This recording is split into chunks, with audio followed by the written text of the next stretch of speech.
Good morning, good afternoon, and good evening. I am Joey Francis, your life, love, and relationship coach. Thank you so much for joining me. Growth and change. Two things that are essentially inevitable in each and every single one of our lives, whether we like it or not. The only difference is that some people tend to be self-aware of such things. Maybe they strive for more growth and more change in their lives. And maybe there's some people that are honestly content and perfectly fine with it happening in the background. And that's what we're here to talk about today. Because recently, there has been this conversation that I've been having with people that I've been coming across, mainly about growth. And I mean, just growth and change go together hand in hand, because you hope that you grow, and then because of that growth, you change. You would hope. But the funny thing is that even though I come across these people and have these conversations, sometimes it is not the most in-your-face helpful thing, as it seems. So, for instance, there was a woman who I was helping out for some time. And, you know, she'd always put herself in terrible relationships. Well, after coming to me, her and I started discussing it. And for the most part, I let people talk. Tell me your story, right? At the end of the day, I'm not here to tell you what to do. I'm here to help you figure out what you should do. That's it. That's all that I am. More like a soundboard, if anything. So within her telling me about her past and, you know, the guys that she dates and what ends up happening, there's a pattern that emerges. And this pattern shows that she ends up dating, more or less, people that are narcissistic for the most part. Now, I don't know them, so I don't know if they're actually narcissists, like clinically speaking, but they tend to have a lot of narcissistic tendencies, especially from the stories that she tells me. So digging deeper, you know, I ask, like, how are these guys treating you? What's it like, at least from the beginning to the middle to the end? Like, where does it change? What happens? Is it something that you do? Is it something that they do? And what we've come to the conclusion is that the reason that she ends up dating these guys is mainly because they love bomb her. Now, we all know that love bombing is like the numero uno trait of narcissists, and that's fine. But it's, why is the love bombing working on her specifically? Now, going again through her past and talking about all her life and, you know, the relationships that she's had, she was in a marriage for a long time. She essentially married her high school sweetheart of sorts, and he didn't make her feel seen or heard, and he belittled her a lot, and he made fun of her, verbally abusing her. And I've said it before, I got to stop saying that too.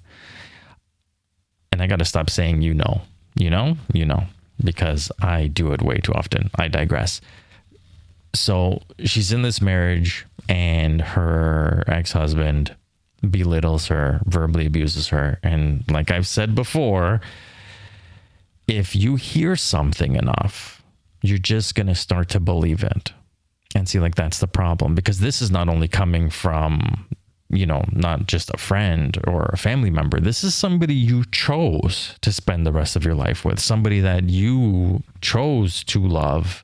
So their words are going to be a little bit more powerful than other people's words, because you aren't just placed in life with this person. You chose to be there. You chose to marry them. And after hearing, you know, verbal abuse for such a long period of time, she started to believe it, that she wasn't good enough, that her opinions don't matter, that, you know, she wasn't beautiful enough, or her sense of style wasn't, you know, good enough for him. And so when she comes across these other guys who happen to be narcissists, allegedly, they love bomb her. And within this love bombing, she starts to feel seen. She starts to feel heard. She starts to feel valued. She's getting this like false sense of crap. What's the word? Why do I keep forgetting words? We're going to skip it and we'll come back to it.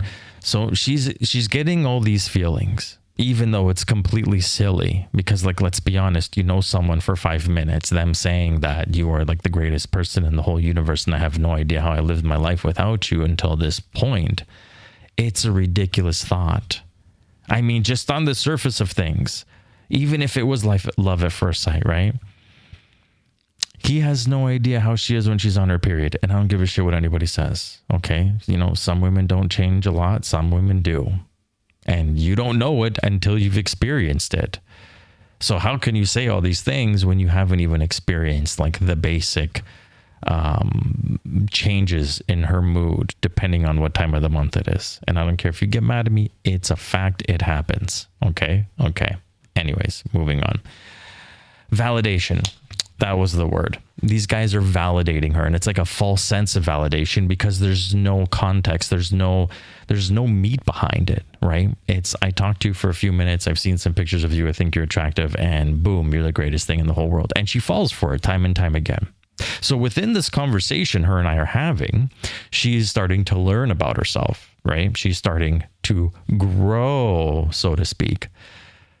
But funny enough, not even a few months later, she ends up dating this guy, and he so happens to be just like every other guy that she dates. And even when her and I sit down and start talking about it again, you know, she's telling me all these things about this guy, and she's happy to tell me these things. Oh my God, he thinks I'm like so wonderful. I'm like the greatest thing in the whole world. And it's like, you do realize you were telling me word for word how he's love bombing you, and you're still not realizing it. Even though like with a couple of months ago, it's like you hit this revelation in your life and you're like, oh my God, this is why I keep putting myself in bad relationships. It's almost like giving a kid a practice test and that kid getting 100% on that practice test because, you know, you went through it with this kid.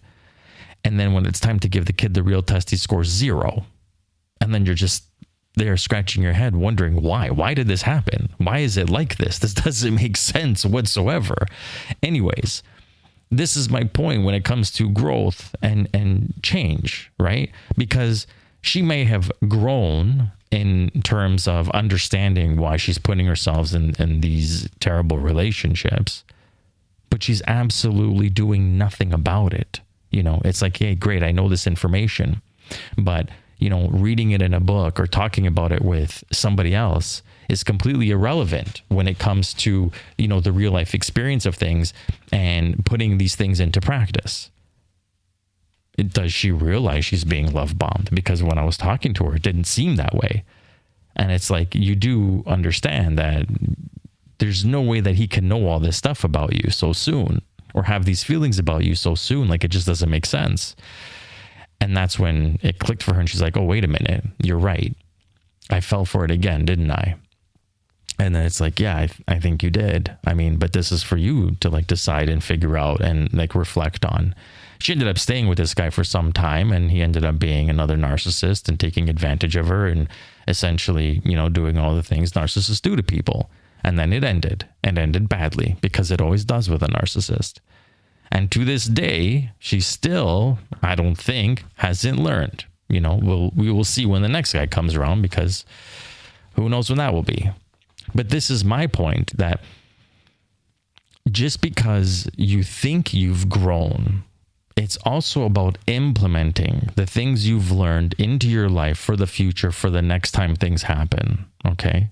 This is what growth truly is. It's you looking back, you reflecting on your life. And I'm speaking more specifically when it comes to like dating and relationships, so that you're not making the same mistakes. It's you reflecting, and it's, in her case, it was the types of guys that she was dating. In your case, it might be, you know, the types of guys you're dating. Maybe it's the way that you act in certain situations with people. Maybe it's the, you know, trust issues you might have that you think you've solved, but really haven't.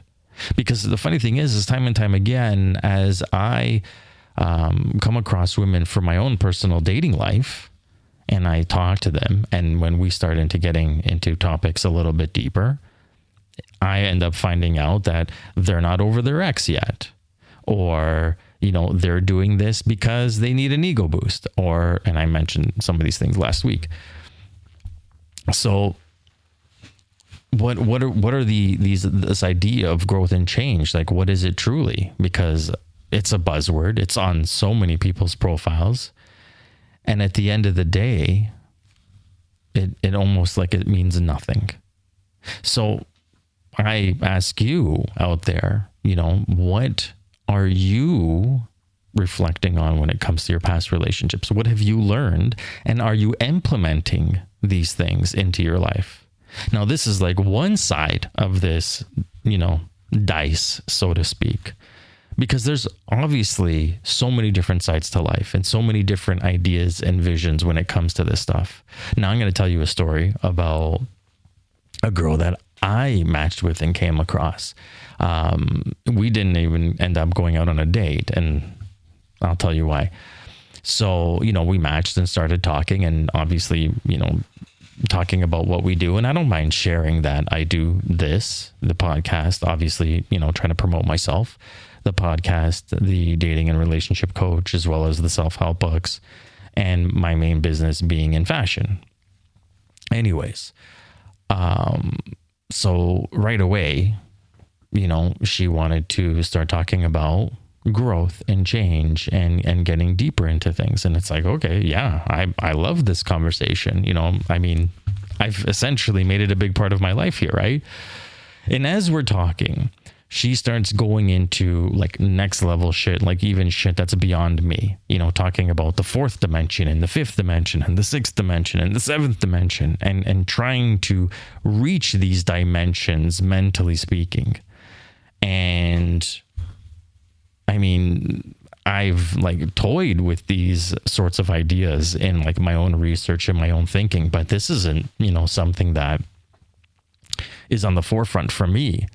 Even like when I'm helping people, everything that I do is extremely surface level compared to this, going, dimensions deep into growth and change and types of like ways of thinking.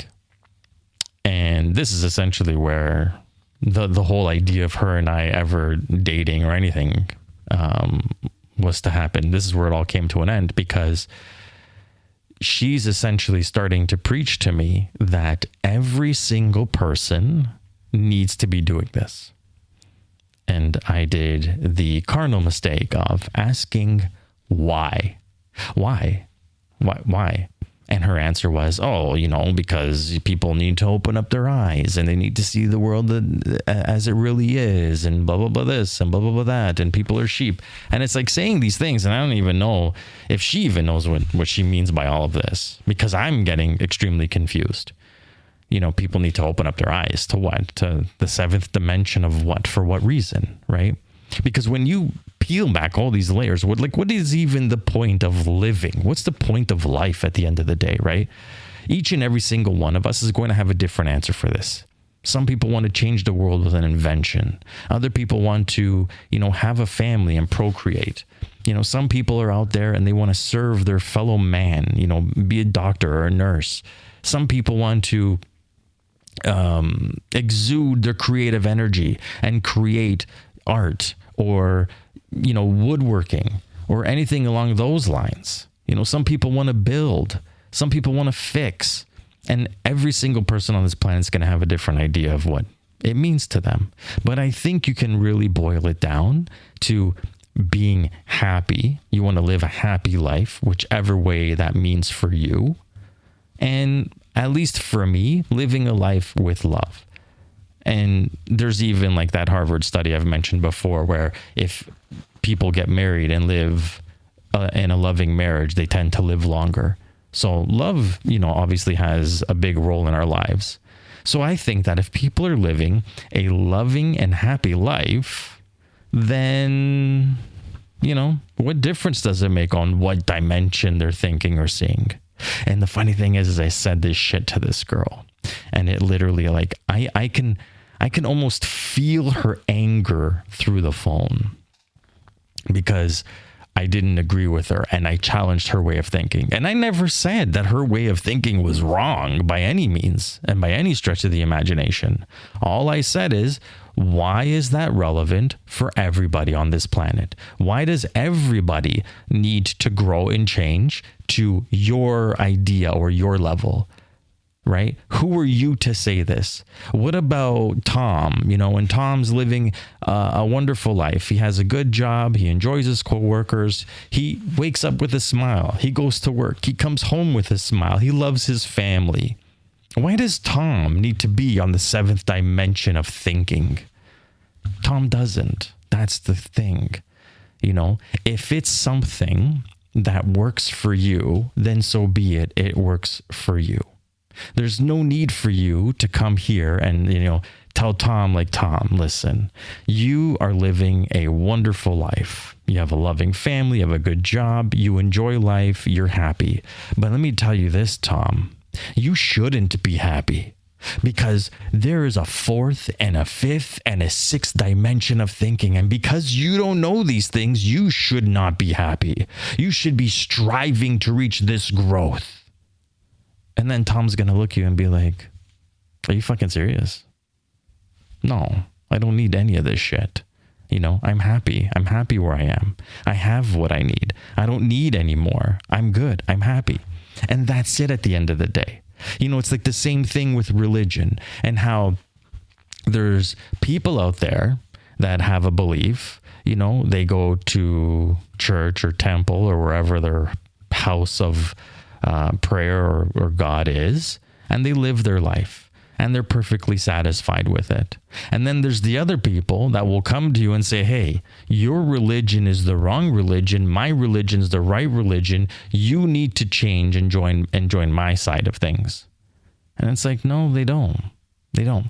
Because if you're happy with your life and you're striving to make your life happy for yourself, that's all that matters.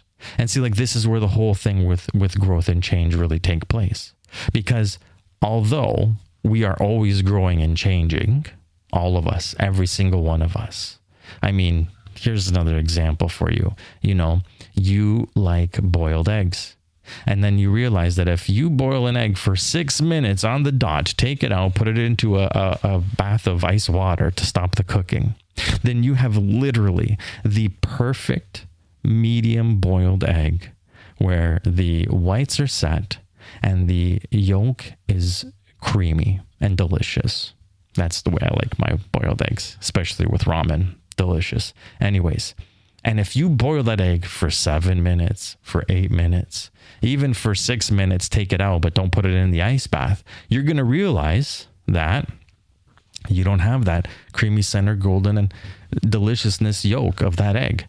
That's growth. That's learning. Because now you're going to be like, hey, this is the way I like my eggs. This is the way I'm going to cook it from now on. That's growth. You are learning, right? And that happens for each and every one of us, whether we like it or not. But it could happen in the background where we have a happy life and we're content with everything. Chances are you're not listening to this podcast, but if you are, congratulations. I'm very happy for you. Or we have to be more self-aware. We have to understand that we need to reflect. We need to process everything that's happened to us. We need to figure out why things are happening to us, right?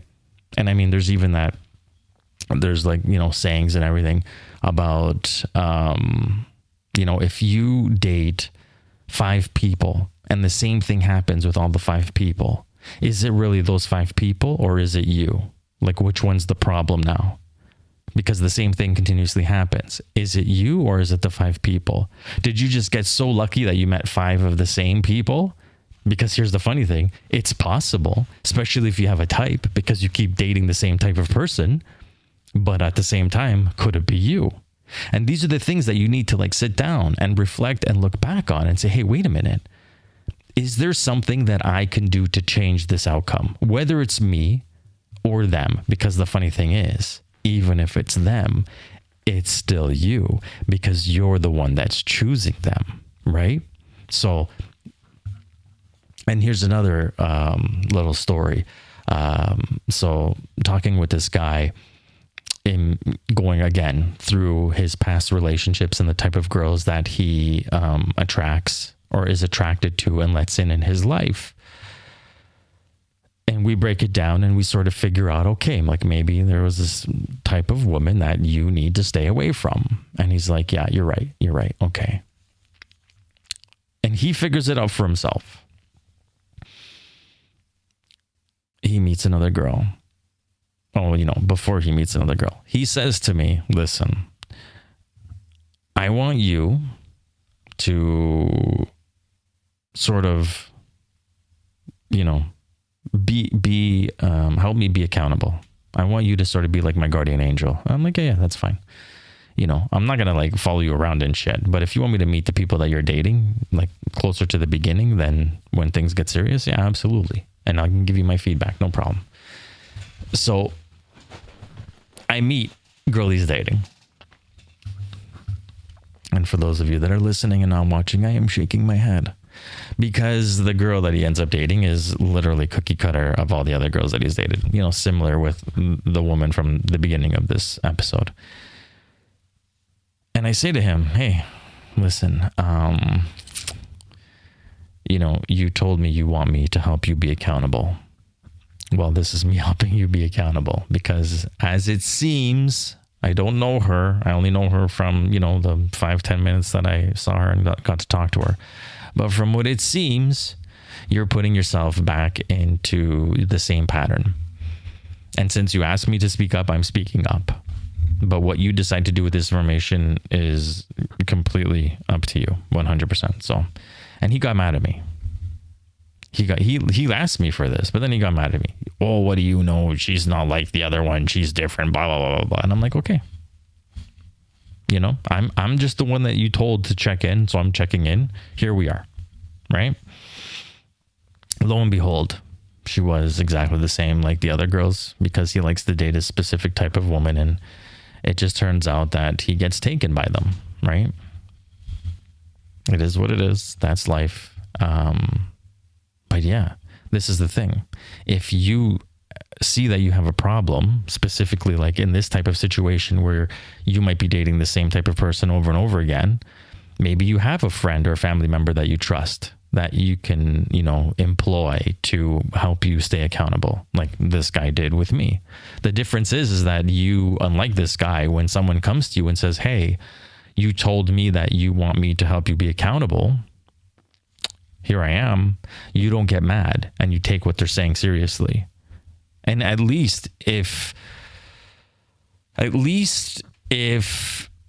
you think they're wrong, take a few minutes and reflect on all the things that have happened, like within that short period of time with this new person. Because this is part of like growing. This is the part of change. You have to actively do it. And unfortunately, as human beings, we hate change. Despite how inevitable it is, we hate change. And we do everything sometimes to fight against it. I mean, even look at the whole state of dating itself and how men are changing, right? Men are becoming more in touch with their feelings. And as men become more in touch with their feelings, more and more women are saying, no. I want the masculine man. I want the way things used to be. I don't want this shit anymore. And it's like, but this is what you asked for originally, because a lot of women say, oh, I wish I had a man that was in touch with his feelings and would talk to me about this stuff. And then now that you have it, you don't want it anymore. And you're like pushing guys away. But I think honestly, there is like a little bit of a, male revolution when it comes to this, and how men are finally, taking their mental health seriously and being in touch with their own feelings with themselves at the very least, so that they can help process this shit instead of burying shit down to eventually one day it comes out in a big mess. Those are my thoughts. Nonetheless, there are a lot of people out there that fight change. And I'm going to tell you that if you are one of those people, stop, look at your life. Every single day of your life is change. It is you growing older, growing fatter, growing fitter, growing smarter. There's always some form of growth and change in our lives at every single moment. Even right now, as we speak, you are listening to me talk to you. I hope that you're gaining something from this. And if you are, that's part of growth. That is part of change. That is why I hope you're listening to me. You know, I need to stop saying, Jesus. I'm sorry, I completely took myself off that thought process and that train. But nonetheless, this is what it comes down to. And here's the thing: if you are happy with your life and you're content, and change and growth is sort of in the background, and they happen as they happen, and they're not necessarily like in your face, then just keep doing what you're doing. Keep living life the way you want to live life. And that's it.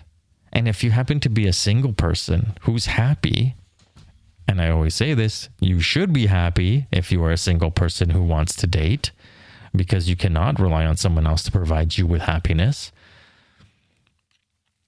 And you're content, and you don't need, to have bullshit in your life. Then don't have bullshit in your life. Choose happiness. Choose what's good for you. Choose what you want. And don't become someone else's idea of what they want you to be. So I think that's pretty much it. Back to my shorter-ish podcasts. I thank you so very, very much for listening. If you have any question or comments for me, or you just want to talk to me personally, not so much for this form, feel free, go to my website. That's joeyfrancis.com, joeyfrances.com. And there you can either see what services I offer. You can also send me a message, and I will get back to you as soon as I possibly can. And if you scroll even further down, you can buy my self-help books, which if you're somebody who's A, not happy, and B, looking to grow and change, then I strongly recommend my 2 books, Fate is Bullshit, The Logical Guide to Happiness, because you can still believe in fate, but maybe looking at the logic side of things, it can lead you towards happiness. And The Logic of Me, a guided journal for self-discovery, a guided journal for self-discovery to help you, provided you are completely 100% honest with yourself, but it'll help you find out the things that are important to you, find out where you want to go in life, find out what you want to learn, find out what's not that important to you, and find out the direction and path you should be on. So I strongly recommend those 2 books for you if you are on a journey of growth and change. And also remember that just because you are doesn't mean everybody else is. Doesn't mean everybody else has to, right? Each and every single one of us are on our own journey. And that includes growth. That includes change.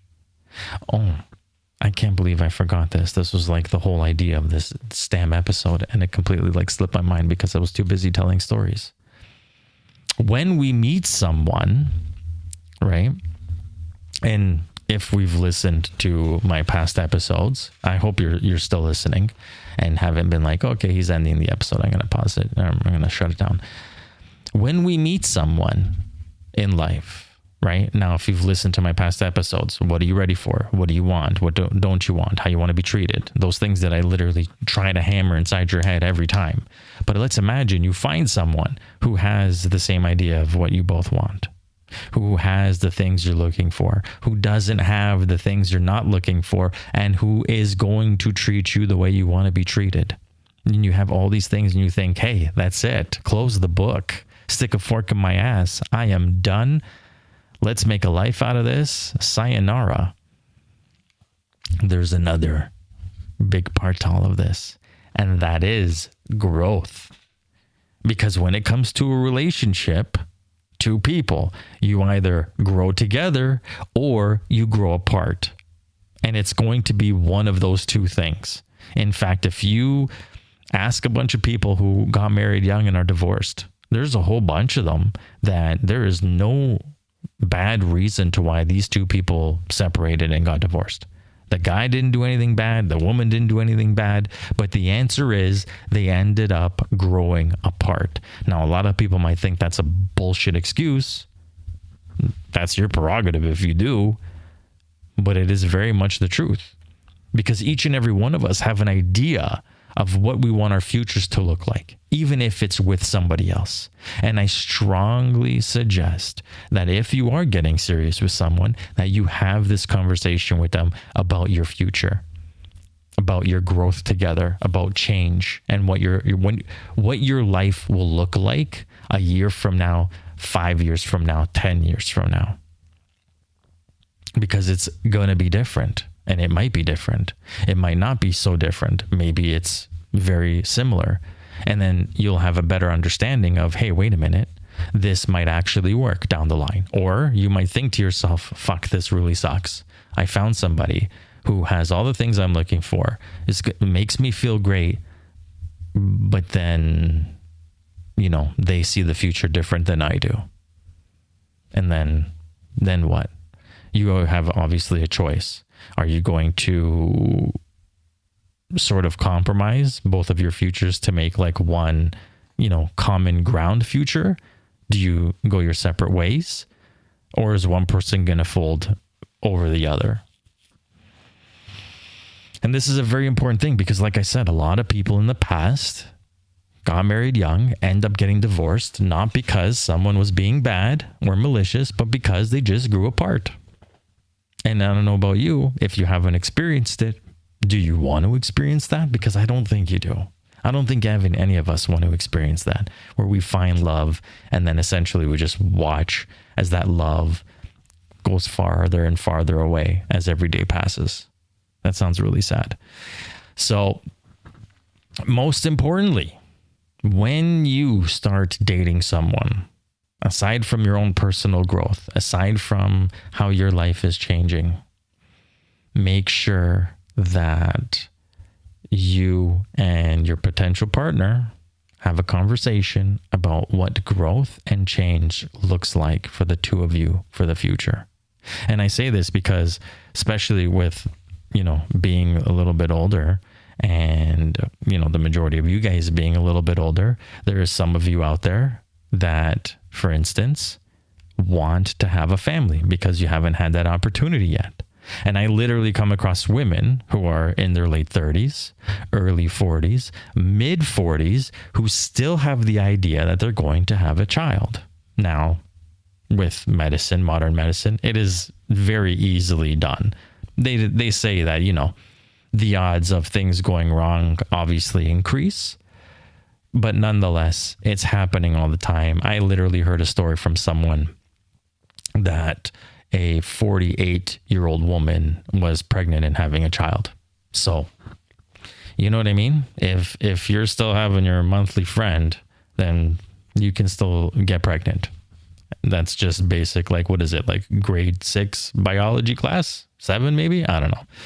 Nonetheless, is this something you want in the future?